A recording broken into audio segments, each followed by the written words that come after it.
कार्यमूल्यांकनाचे कार्यपद्धतीची प्रक्रिया बघणार आहोत. म्हणजे प्रक्रिया म्हणजे काय, तर कार्यमूल्यांकन करत असताना कुठल्या पद्धतीचा अवलंब केला जातो किंवा कुठल्या दृष्टीने विचार केला जातो त्याला आपण प्रक्रिया असं म्हणतो. प्रक्रिया म्हणजे एक बाय एक स्टेप विचार करताना कुठल्या पद्धतीने विचार करतो ते. त्याच्यामधलं सगळ्यात पहिलं आहे कार्याचे स्वरूप निश्चित करणे. आपण सत्य घेतलेले आहे, परत घेण्याची खरं म्हणजे गरजच नाही आहे. त्याला आपण म्हणू कार्याचे स्वरूप निश्चित करणे.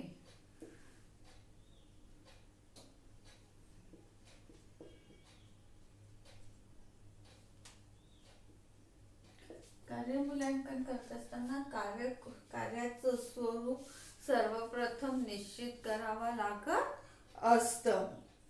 म्हणजे प्रत्येक कार्याची रूपरेषा काय आहे, ते कार्य करत असताना त्याची जबाबदाऱ्या काय आहे, उत्तरदायित्व काय आहे, तो कुठल्या पद्धतीने रिस्क घेतो आहे काम करताना, या सर्व गोष्टींचा विचार काय करावा लागतो, कामाचे स्वरूप निश्चित करताना करावं लागतं.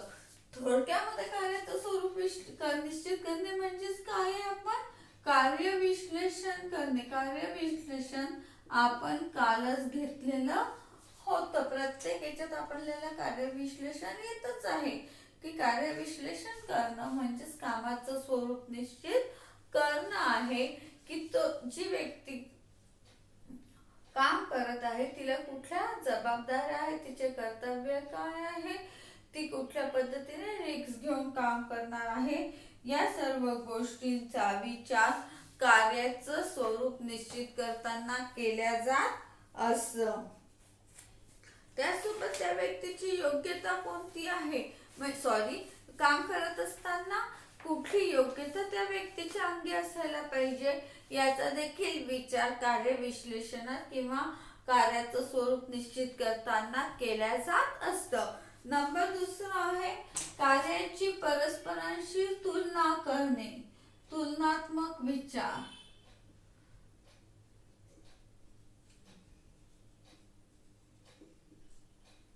एकदा कार्याचं स्वरूप निश्चित झाल्यानंतर त्या कार्याची काय करावं लागते, तुलना करावी लागते. म्हणजे ज्या पद्धतीने कार्य करत आहात किंवा आपण ठरवलेलं आहे हे कार्य महत्वाचं आहे, ते कमी महत्वाचं आहे, ते जास्त महत्वाचं आहे, याच्यासाठी या जबाबदाऱ्या आहेत, त्याला हे कर्तव्य आहे, त्याला एवढी रिस्क घेऊन काम करत आहे, असं एका कार्याचं ठरवल्यानंतर आपण दुसऱ्या कार्याचं तसंच ठरवतो. बरोबर आहे ना.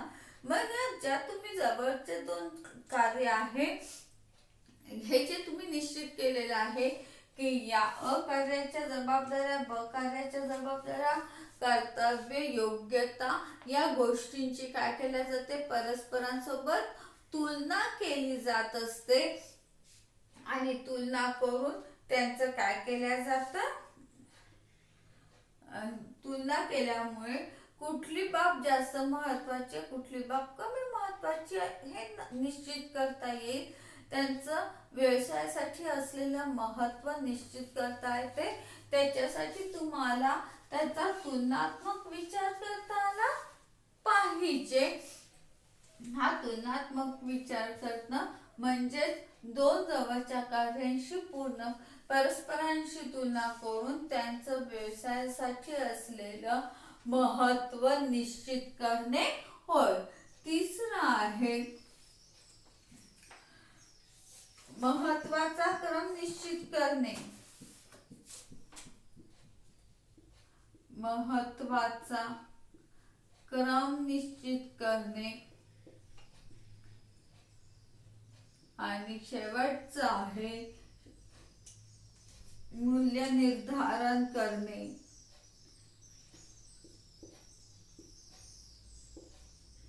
मूल्य निर्धारण करणे.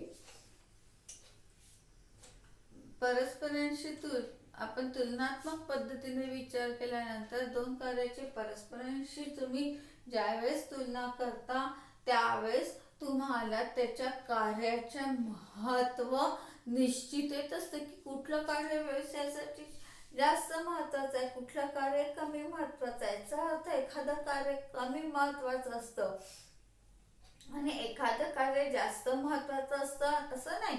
सर्वच कार्य व्यवसायासाठी आवश्यकच आहे, म्हणूनच तुम्ही त्यांच्यासाठी एम्प्लॉय नेमलेले आहेत, बरोबर आहे ना. परंतु तरीही ज्यावेळेस तुम्हाला एखादं वेतन द्यायचं आहे, पेमेंट करायचं आहे, अशा वेळेस मात्र तुम्हाला त्या कार्याचं महत्त्व निश्चित करणं अत्यंत आवश्यक आहे. सगळे कार्य महत्वाचे असले तरीही वरच्या अधिकाऱ्याच्या पोस्टवर असलेला अधिकारी आणि खाली काम करत असलेला म्हणजे खालच्या पदावर काम करत असणारा अधिकारी या दोन्ही व्यक्तींची ज्यावेळेस तुम्ही त्याच्या कामाची परस्परांशी तुलना करत असता त्यावेळेस ही तुलना करत असताना तुमच्या हे लक्षात येतं की वरचा अधिकारी आणि खालचा अधिकारी यांच्या कार्यामध्ये खूप महत्तम फरक आहे, खूप मोठा फरक आहे. त्यांनी घेतलेल्या जबाबदाऱ्या, त्यांची काम करण्याची पद्धत, त्यांची निर्णय क्षमता, त्या कामासाठी असलेलं त्यांचं क्वालिफिकेशन, या सर्व गोष्टी परस्परांपेक्षा खूप वेगवेगळ्या असल्यामुळे त्यांना देण्यात येणारा पगार देखील, हा वेतन देखील वेगवेगळं असतं. मग याच्यासाठी तुम्हाला काय करावं लागणार आहे तर महत्वाचा क्रम निश्चित करावा लागणार आहे. त्याच्याशिवाय तुम्हाला त्यांचं वेतन निश्चित करता येणार नाही. सरसकट जर तुम्ही सगळ्यांचं वेतन एकच दिलं तर काय होईल, कुठलीही व्यक्ती जबाबदारी घेऊन काम करणार नाही. जसं मी म्हणेन की मी आहे, माझ्यापेक्षा सिनियर आहे, माझ्यापेक्षा ज्युनियर आहे, आम्ही तिघही जण एकाच कार्यालयामध्ये काम करत आहोत, आमचं काम जवळपास सारखं आहे, तरीही आमच्या तिघांच्या कार्यामध्ये काय आहे, तरीही आमच्या तिघांच्याही वेतनामध्ये आणि आमच्या कार्यामध्ये कुठेतरी फरक आहे. कारण की माझ्यापेक्षा सिनियर आहे, तो जास्त रिस्क घेणार असणार आहे, त्याचा अनुभव जास्त असणार आहे, त्याच्या जबाबदाऱ्या जास्त असणार आहे, त्याला जास्त अधिकार असणार आहे, तो जास्त रिस्क घेऊन काम करत असणार आहे, तर त्याचा पगार जास्तच राहील. माझ्यापेक्षा खालचा जो आहे तो जबाबदाऱ्या घेत नाहीये, तो काय करतोय, फक्त सांगितलेलं काम करत आहे, त्याला कुठल्याही प्रकारची रिस्क घ्यायची नाहीये जीवनामध्ये, फक्त दिलेलं काम त्याला करायचं आहे. अशा वेळेस त्याच्या कामाचं महत्व हे कसं राहील, तुलनात्मक दृष्ट्या कमी राहणार आहे. म्हणून हा कामाच्या महत्वाचा क्रम निश्चित केला जात असतो. कामाच्या महत्वाचा क्रम म्हणजे काय तर ते काम करत असताना समोरच्या व्यक्तीला कुठल्या प्रकारच्या जबाबदाऱ्या आणि रिस्क घेऊन ते काम पार पाडायचं आहे, यानुसार त्याला महत्वाचा क्रम म्हटलेला आहे. हा क्रम निश्चित केल्यानंतर मग त्या क्रमानुसार त्याचं मूल्य निर्धारण केलं जात असतं. वरच्या पोस्टला जास्त, खालच्या पोस्टला कमी, अशा पद्धतीने काय केलं जाणार आहे, पगार वेतन निश्चिती केल्या जाणार आहे, कार्याचं मूल्यांकन केल्या जाणार आहे. वरची खालची पोस्ट म्हणजे काय, तर मी परत ते सांगेन की माझ्यापेक्षा एक व्यक्ती वरिष्ठ आहे, खालची आहे, जर आमच्या तिघांचाही पगार सारखा असला तर काय होईल, खालच्या व्यक्तीला जरुरीपेक्षा जास्त पगार भेटेल आणि वरच्या अधिकाऱ्याला जरुरीपेक्षा खूप कमी पगार भेटेल. म्हणजे त्याच्या कामाचा जर विचार केला तर वरच्याला पगार कमी होईल आणि खालच्याला पगार जास्त होईल. आणि मग असं जर झालं तर काय होईल, दोघांचीही काम करण्याची दोघांचीही काम करण्याची जी क्षमता आहे ही कमी होऊन जाईल.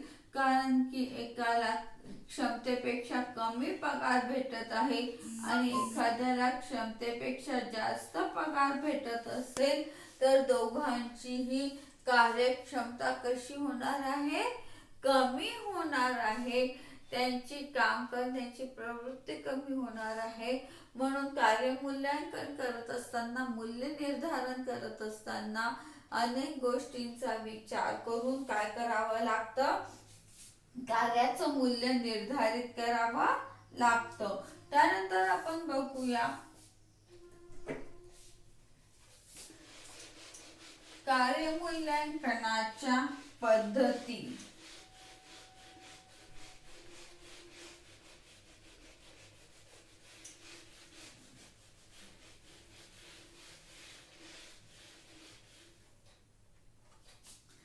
कार्यमूल्यांकनाच्या पद्धती.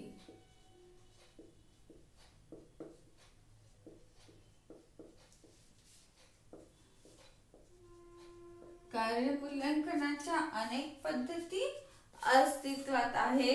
त्याच्यातल्या काही प्रमुख पद्धतीचा आपण काय करणार आहोत, अभ्यास करणार आहोत.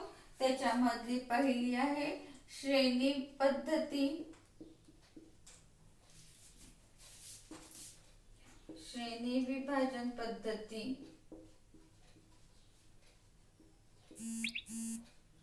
वर्गीकरण पद्धती. दुसरी आहे वर्गीकरण पद्धती. तिसरी आहे घटना तुलनात्मक पद्धती.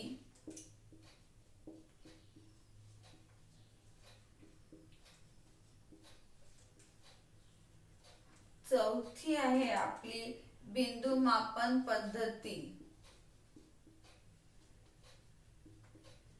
आज आपण पहिल्यांदा श्रेणी विभाजन पद्धती बघणार आहोत. श्रेणी विभाजन पद्धतीचा वापर सरसकट सगळीकडेच केला जातो, कारण ही पद्धत अतिशय सुलभ आणि समजण्यासाठी सोपी अशी पद्धत आहे. या पद्धतीमध्ये संघटनेतील विविध कार्यांना त्याच्या उपयोगिता आणि महत्त्व यानुसार क्रमांक देऊन श्रेणीबद्ध केल्या जात असतं. म्हणजे सगळ्यात वरचं काम असेल, खूप महत्वाचं काम आहे 1, त्याच्यापेक्षा कमी 2, त्याच्यापेक्षा कमी 3, अशा पद्धतीने काय केल्या जातं, प्रत्येक कामाला एक निश्चित काय केल्या जात असते, श्रेणी दिल्या जात.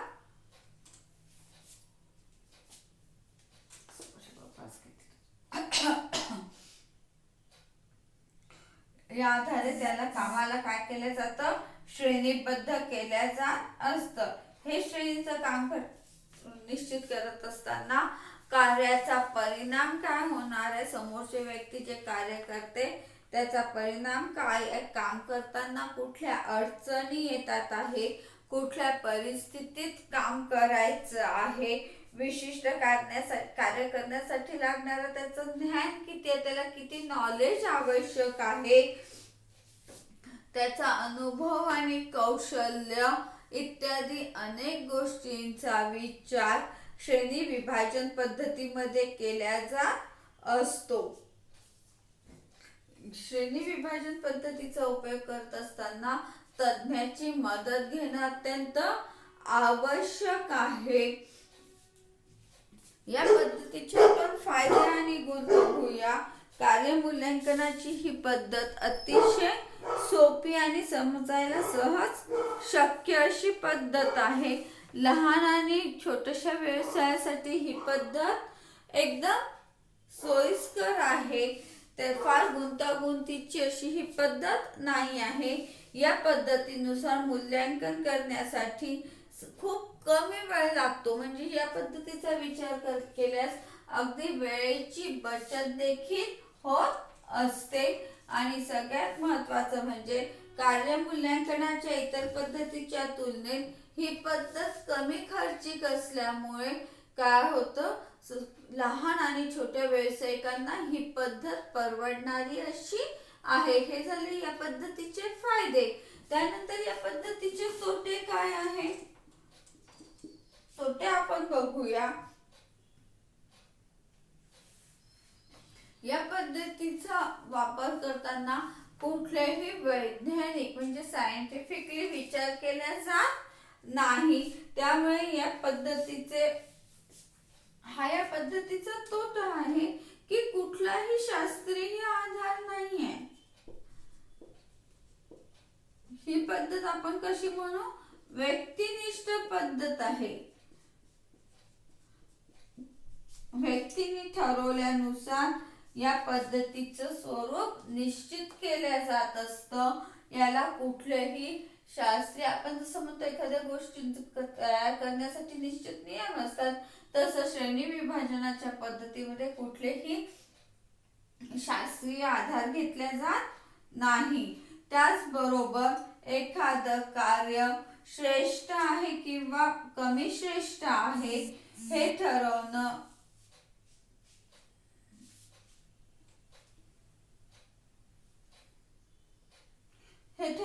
कठीण जातं, किंवा आपण म्हणूया कार्याचं निरपेक्ष मूल्य या पद्धतीत ठरवता येत नाही. एखादं कार्य किती महत्वाचं आहे आणि एखादं कार्य किती कमी महत्वाचं आहे हे निश्चित करणं या पद्धतीमध्ये निरपेक्ष प्रवृत्तीने शक्य होत नाही. तिसरा महत्वाचा तोटा हा आहे की कार्य विश्लेषण पद्धतीने निर्णय घेत असताना त्यामध्ये चुका होण्याची शक्यता खूप मोठ्या प्रमाणावर असते, कारण की याला शास्त्रीय आधार नाही आहे.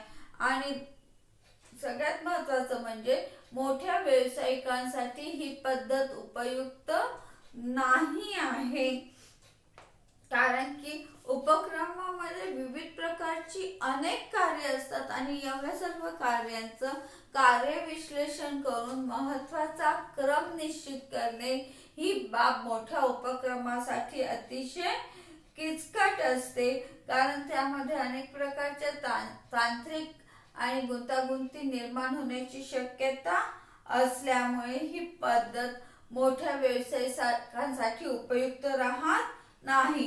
दुसरी पद्धत आहे आपली वर्गीकरण पद्धती. कार्य मूल्यांकनाच्या या पद्धतीत उपक्रमातील सर्व कार्यांचे वर्गीकरण निश्चित वर्गामध्ये केल्या जाते, म्हणून या पद्धतीला आपण काय म्हणतो, वर्गीकरण पद्धती असं म्हणतो. श्रेणी विभाजन पद्धतीमधील दोष कमी करण्यासाठी या पद्धतीचा कार्याला विकास झालेला आहे किंवा उदय झालेला आहे असं देखील आपण म्हणू शकतो. आता कुठलीही पद्धत म्हटली तर त्याच्यामध्ये काहीतरी फायदे आणि तोटे हे निश्चित प्रमाणात राहणार आहे. आणि एका पद्धतीचे दोष नष्ट करण्यासाठी काय होते, दुसऱ्या अजून चांगल्या पद्धतीचा आपण काय करत असतो, उगम करत असतो. तशाच पद्धतीने वर्गीकरण पद्धतीचा उगम झालेला आहे. याच्यामध्ये वर्गीकरण पद्धतीचे स्वरूप आपल्याला जर विचार केला तर सगळ्यात प्रथम आपल्याला असं म्हणता येईल, यामध्ये सर्व कार्यांचे कार्यविवरण केले जाते. सगळ्यात आधी काय केलं जातं, कार्य विवरण केल्या जात असतं. कार्य विवरण करणं म्हणजे काय, तर ते कार्य कशा पद्धतीने करायचं आहे, परत तेच कार्याचं स्वरूप काय आहे, त्याचं कार्य मूल्यांकन काय आहे, यासाठी याचे सगळ्यात आधी काय केल्या जाते, एक कार्य विवरण तयार केल्या जात असते. कार्य मूल्यांकनाची ही पद्धत तुलनात्मक दृष्ट्या सोपी आहे. या पद्धतीनुसार कार्य मूल्यांकन करण्याकरता नेमण्यात येणाऱ्या समितीच्या वर्गीकरण समिती असे म्हणतात. हे कार्य करण्यासाठी जी समिती नेमण्यात येते त्या समितीला आपण काय म्हणतो, वर्गीकरण समिती असं म्हणतो. ही समिती प्रत्येक कार्याचं सापेक्ष मूल्य निश्चित करून ते कोणत्या वर्गामध्ये समाविष्ट करण्यात येणार आहे याबद्दलचा निर्णय घेत असते. त्या आधारे कार्याचा न्याय मोबदला ठरविण्यात येतो. म्हणजे शेवटी याही पद्धतीत काय केलेलं आहे, तर कार्याचं कार्य विश्लेषण करून त्याचं श्रेणी ठरवलेली आहे आणि त्यानुसार त्याचं मूल्यमापन करण्यात आलेलं आहे. एकदा वर्ग निश्चित झाल्यानंतर त्या प्रत्येक कार्यासाठी जास्तीत जास्त किती मजुरी द्यायची आणि कमीत कमी किती मजुरी द्यायची हे निश्चित करण्यात येत असते. या पद्धतीचा फायदा काय आहे?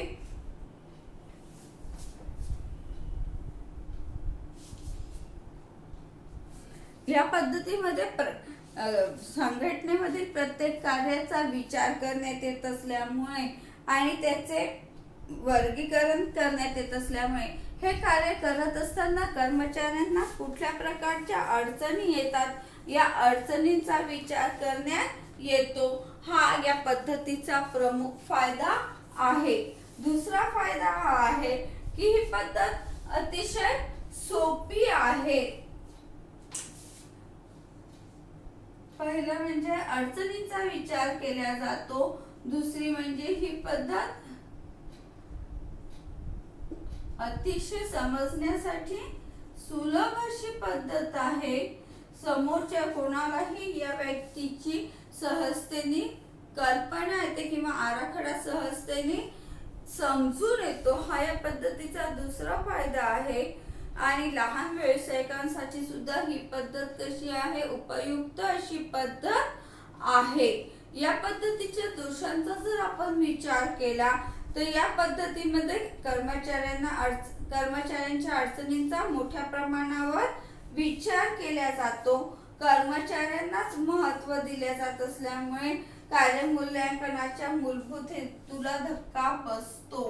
हा या पद्धतीचा सगळ्यात प्रमुख दोष आहे की कर्मचाऱ्यांचाच विचार केला जातो. कार्याच्या किंवा उपक्रमाच्या विचारापेक्षाही कर्मचाऱ्यांना कुठल्या अडचणी येणार आहे, कर्मचारी कशा पद्धतीने काम करणार आहे या गोष्टींचा विचार मोठ्या प्रमाणावर होत असल्यामुळे कार्य मूल्यांकनाचं आपण जे सापेक्ष मूल्यांकन करणं म्हणतो ते यामध्ये होण्याची शक्यता कमी प्रमाणात राहते. त्याचबरोबर मोठ्या उपक्रमासाठी म्हणजेच मोठ्या व्यवसायासाठी ही पद्धत देखील विशेष उपयुक्त नाही आहे. कारण की कुठल्याही व्यवसायामध्ये कार्याचे इतके विविध प्रकारचे कार्य चालत असतात की या प्रत्येक कार्याचा तुम्हाला तुलनात्मक अभ्यास करणं किंवा प्रत्येक कार्याचं सापेक्ष मूल्य निश्चित करणं हे या पद्धतीने शक्य होत नाही. त्यामुळे बरेचदा काय होतं की याच्यासाठी तुम्हाला खर्च देखील करावा लागतो. जास्त प्रमाणात खर्च देखील करावा लागतो. या पद्धतीमध्ये मजुरीचे दर म्हणजे मजुरी निश्चित करताना शास्त्रशुद्ध पद्धतीने जरी विचार केला जात असला तरीही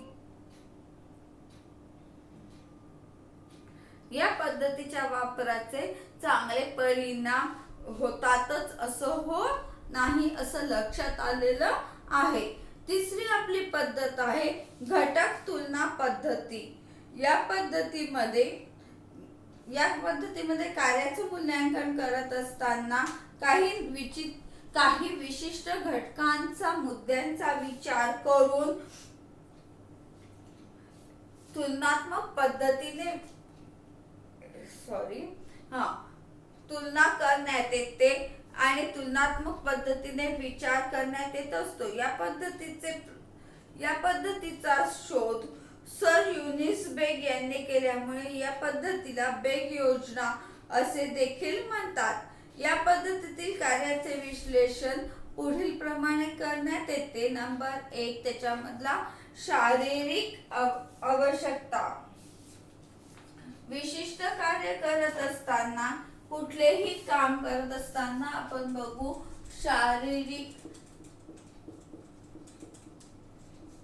कुठलेही कार्य करत असताना त्यामध्ये त्या श्रमिकाचे शारीरिक परिश्रम किती प्रमाणात आहे, त्याच्या कार्याचं स्वरूप कसं आहे या गोष्टींचा विचार करावा लागत असतो.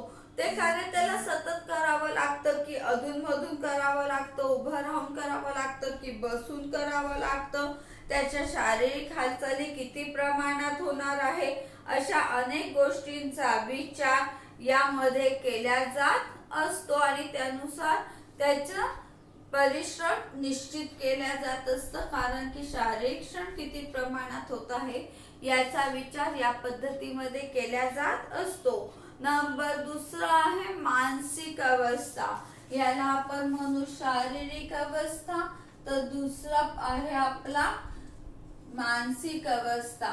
या पद्धतीमध्ये श्रम करत असताना श्रमिकाला शारीरिक श्रमासोबतच त्याचे मानसिक श्रम किती प्रमाणात करावे लागतात या दोन्ही बाबींचा विचार केला जात असतो. मी तुम्हाला आधीच सांगितलं होतं की कुठलेही कार्य करत असताना शारीरिक श्रम आणि बौद्धिक श्रम, मानसिक श्रम या दोन्ही गोष्टींचा वेगवेगळा विचार करणं अत्यंत आवश्यक आहे. बरेचदा असं म्हटलं जातं की बौद्धिक श्रम हे जास्त एनर्जी खर्च करणारे असतात, म्हणून मग त्याचे शारीरिक श्रम किती आहे आणि त्याचे बौद्धिक श्रम किती आहे, मानसिक श्रम त्याला किती करावं लागत आहे याचा विचार देखील घटना तुलनात्मक पद्धतीमध्ये केला जात असतो. त्यानंतर मग महत्वाचा मुद्दा येतो कौशल्याची आवश्यकता. एखादं काम करत असताना त्या व्यक्तीला कुठल्या कौशल्याची आवश्यकता आहे, ते काम करत असताना त्याच्या अंगामध्ये कुठली योग्यता असायला पाहिजे, त्याच्यामध्ये कुठल्या प्रकारचे कौशल्य आवश्यक आहे याचा विचार देखील त्या कार्याचं मूल्य निश्चित करताना केल्या जात असतं. कौशल्य महत्वाचंच आहे. जसं शारीरिक श्रम आहे, मानसिक श्रम आहे, तेवढंच महत्व कशाला आहे, कौशल्याला सुद्धा आहे. जसं आपण म्हणू की एखादं काम करत असताना विशिष्ट प्रकारचं कौशल्य अत्यंत आवश्यक असतं. हे कौशल्य जर त्या व्यक्तीच्या अंगी नसेल तर ते काम योग्य दर्जाचं होऊ शकत नाही. म्हणून मग कौशल्य किती प्रमाणात आवश्यक आहे ते कार्य करण्यासाठी याचा देखील विचार करणं अत्यंत आवश्यक असतं. घटनात्मक पद्धतीमध्ये या कौशल्याचा, त्या काम करत असताना आवश्यक असणाऱ्या कौशल्याचा देखील मोठ्या प्रमाणावर विचार केला जात असतो. त्याच्यानंतर येतो जबाबदारीची मर्यादा. काम करत असताना या व्यक्तीला कुठल्या जबाबदाऱ्या घ्यायच्या आहेत, कुठल्या जबाबदाऱ्या तिच्यावर येऊन पडणार आहे आणि कुठल्या कार्यक्षमतेने तिला ते काम करावं लागणार आहे याचा विचार देखील केला जात असतो. जबाबदाऱ्या म्हणजे काय की समजा आता आपण एक साधा विचार करूया की एक व्यक्ती आहे, आपण आपल्या कॉलेजचा जरी विचार केला तर टीचर आहे आणि एचओडी आहे. त्या एचओडीच्या जबाबदाऱ्या या इतर टीचर पेक्षा कशा आहे, खूप मोठ्या आहेत. त्याला अनेक प्रकारची, विविध प्रकारची कार्य पार पाडावी लागतात. त्याला टीचरलाही सांभाळून घ्यावं लागतं, स्टुडंटच्याही अडचणी सोडवाव्या लागतात, त्याला प्रिन्सिपलला पण फेस करावं लागतं, त्याला त्याच्या ऑफिसला पण फेस करावं लागतं, तिथली कामं जबाबदारीने पार पाडावी लागतात. अशा सगळ्या गोष्टींचा विचार एचओडी आहे, विभाग प्रमुख आहे, म्हणून त्या कर्मचाऱ्याला, त्या व्यक्तीला करावा लागतो.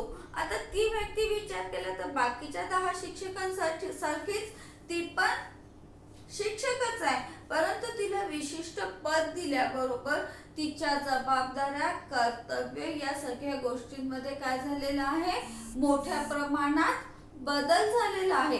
तिला शिक्षणाचं तर काम करायचंच आहे, पण शिक्षणाच्या कामासोबतच तिला ही इतर अनेक कामं काय करावी लागत असतात. म्हणजेच ती काम करत असताना, एखादं काम करत असताना त्या कर्मचाऱ्यावर कुठल्या प्रकारच्या जबाबदाऱ्या येणार आहे याचा विचार देखील करणं अत्यंत आवश्यक आहे कार्यमूल्यांकन करत असताना. त्यानंतर काम करण्याची स्थिती. काम करत असताना त्याच्यावर किती प्रमाणात त्याला थकवा येतो हा देखील कामाची स्थिती. एखादं काम करत असताना समोरच्या व्यक्तीला किती प्रमाणात थकवा येतो आहे, त्याच्या कामाचे तास किती आहे, त्याच्या काम करण्याच्या ठिकाणावर धूळ असं प्रमाण आहे का, तिथे यंत्राचा आवाज येत आहे का, यंत्रावर तो स्वतः काम करून जोखीम घेत आहे का, अशा अनेक गोष्टींचा विचार या पद्धतीमध्ये करण्यात येत असतो. म्हणजेच एखाद्या कर्मचाऱ्याला काम करण्यासाठी ज्या महत्त्वाच्या गोष्टी आहेत,